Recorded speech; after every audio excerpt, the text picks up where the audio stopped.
Howdy folks, Solar Van Man here, Tony Pivo. We're taking a look at the exquisitely detailed Art Deco handles found on this 1946 Spartan Manor.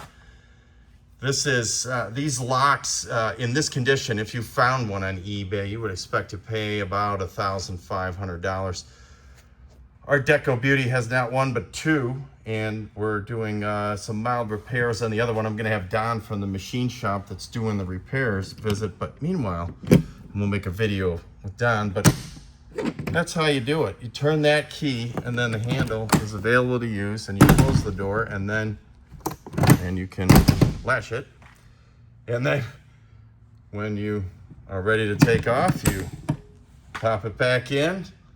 Bob's your uncle. Stay tuned for more videos on Deco Beauty, the 1946 Spartan Manor masterpiece of a camper. Like, share, subscribe.